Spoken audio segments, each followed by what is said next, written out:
In this segment, The War on Success, every month we're going to cover how our own government is killing the economy by rewarding failure and punishing success. And in this one, we're going to talk about the birth-death ratio. And I'm not talking about human beings. What I'm talking about here is businesses. In one of my insiders reports last October, I showed this chart. For the first time since they started keeping statistics on the birth-death rate of businesses, we've crossed over in 2008 into negative territory. For the last couple of decades, every year there were about 100,000 more businesses being born than dying. And in 2008 that reversed, and now every year about 70,000 more businesses are dying than being born. And this will have tragic consequences. In this chart, I made a pie chart here of the businesses by number of employees.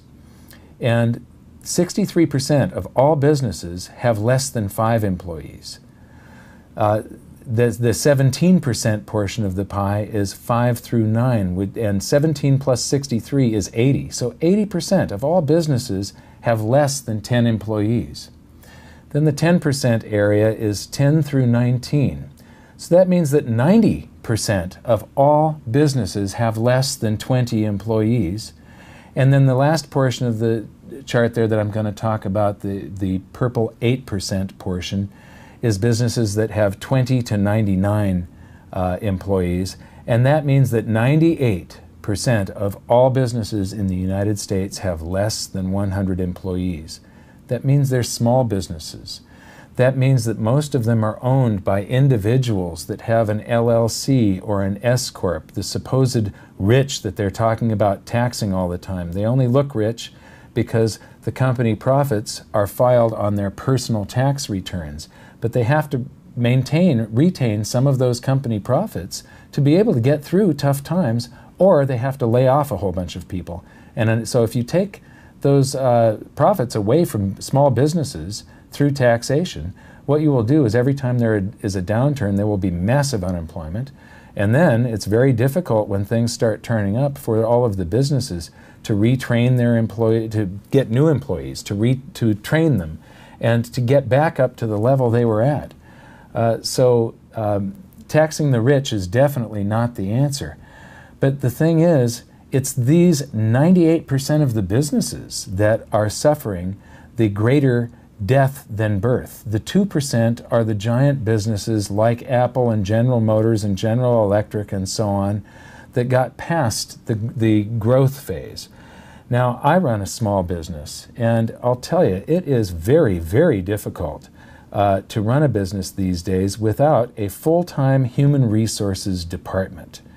Any business that has more than 5 employees really needs to have somebody looking after the employees full-time.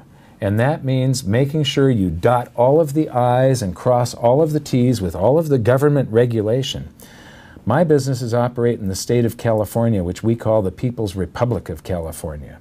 And everything is engineered not for the business, but for the employee. And that's a good thing for the employee, but it really makes it tough on business. The problem with all of this is that you really can't afford a full-time human resources department until you get way over 100 employees.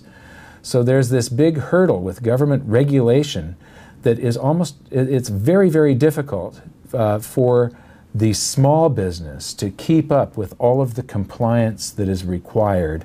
And what it's doing now is putting businesses out of business, and this is the war on success that our government currently has.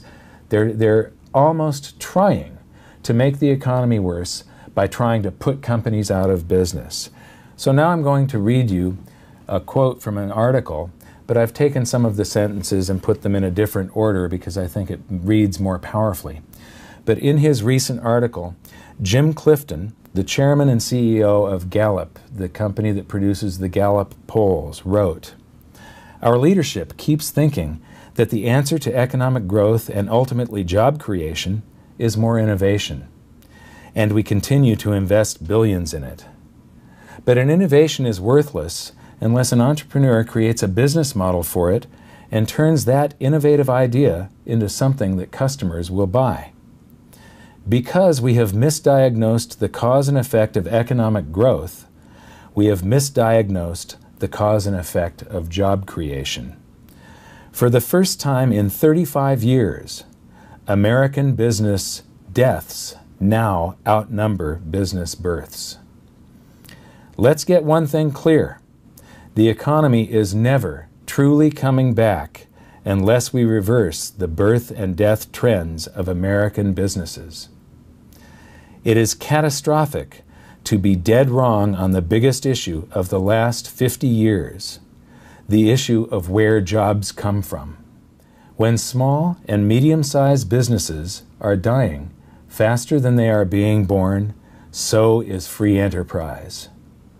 And when free enterprise dies, America dies with it. So that really sounds bad, and it's true. But you can do something about it. I'm trying my best to do something about it.